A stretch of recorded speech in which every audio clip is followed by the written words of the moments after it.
On this planet, there are but a few predators that possess the ability of the Red Widow. This spider is so dangerous that few who have crossed its path are alive to talk about it.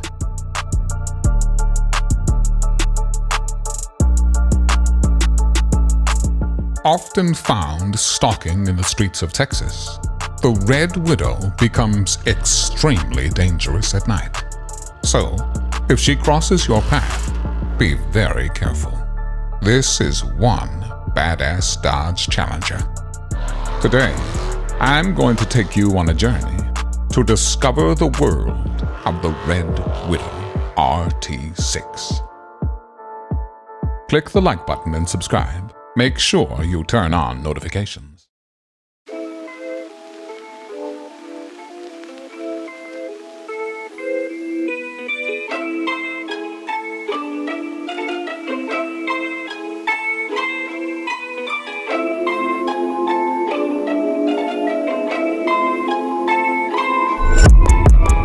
What's going on? I'm here at Lone Star Mopar Fest. So Lone Star Mopar is a 3-day event that's held in Houston, Texas every year. Great time for enthusiasts to come out and look at rides and have some fun and take your stuff on the track. I won't be taking the Red Widow on the track today, but we're gonna see some others do that. I got some people here with my crew. They wiping and dusting and getting it right because we're in a VIP area, having some fun. And this is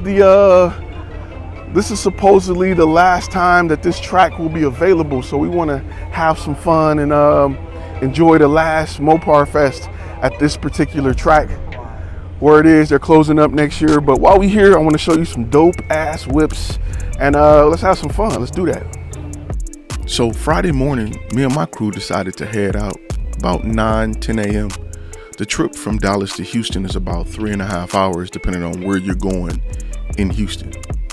We arrived at the Hideout, the Hemi Hideout, which is pretty dope. We got there like 20 minutes before it closed. I wish we would have went earlier because I could have did a whole video on just the Hemi Hideout. The Hemi Hideout is a hall that you can rent that has nothing but old Mopar cars and signs.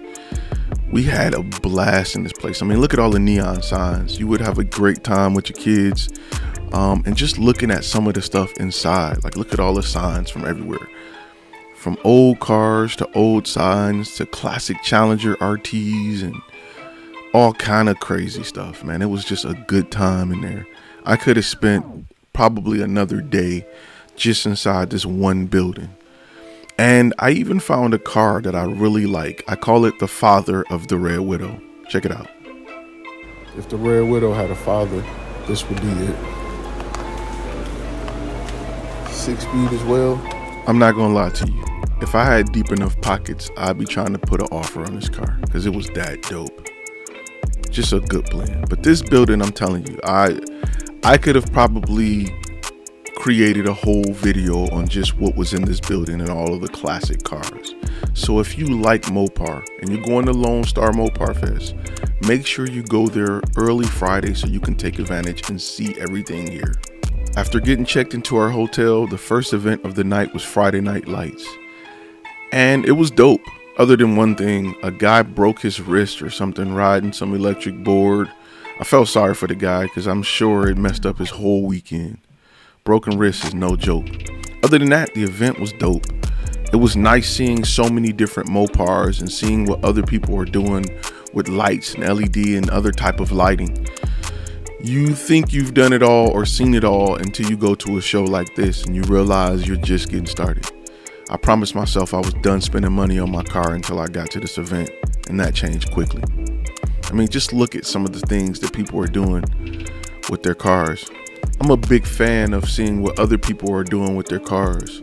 I always get new ideas at car shows like this, and this car show is designed for enthusiasts and those who are looking to be different with their cars.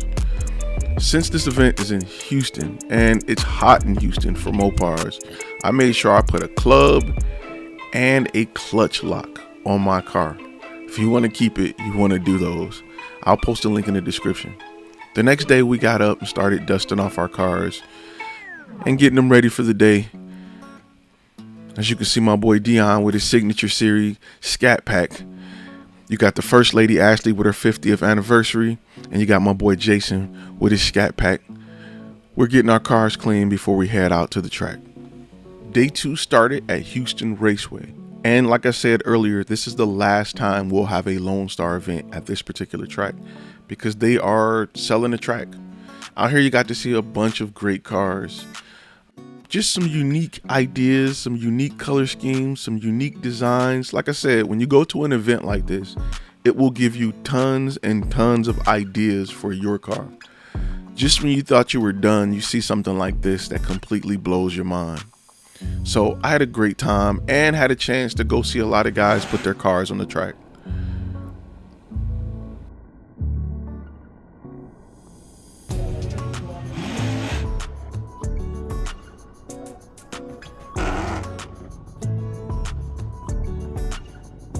I heard that. You got the first electric Mopar. That is nice. I like that. You got the candy apple red. That's not. Let me see your tattoo. That's dope. I like that. Charger. And you got with the original Chrysler. I'm a guy from Detroit. I can respect it. I love it. Appreciate you. After leaving the track, we end up going to Galveston. Now, I can't go to Houston without stopping in Galveston. It's something about Galveston Island and beach towns that make me truly feel like I'm on a vacation. I went out there to see if I can get some good sunset shots of the Red Widow, and unfortunately I couldn't because there were too much traffic. So I got what I could get while enjoying the view of the ocean. After that, the crew and I grabbed a bite to eat, and we tried to catch the fight, but that was unsuccessful. So we took off for a car meet that was located in downtown Houston. Nice little Houston meet, real quick. Got to whip out the plate. Got a Mod Effects in the house. You know how we do.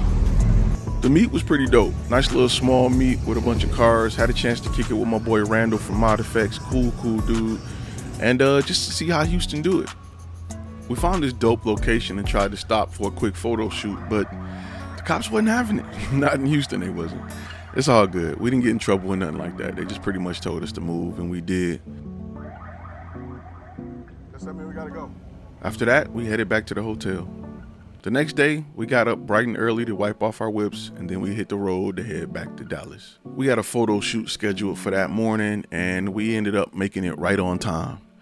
If you're in the DFW area and you drive a Mopar and you're looking for a crew to roll with to do fun stuff like this, hit us up at moparelite.com. Until then, I'll see you in the next video.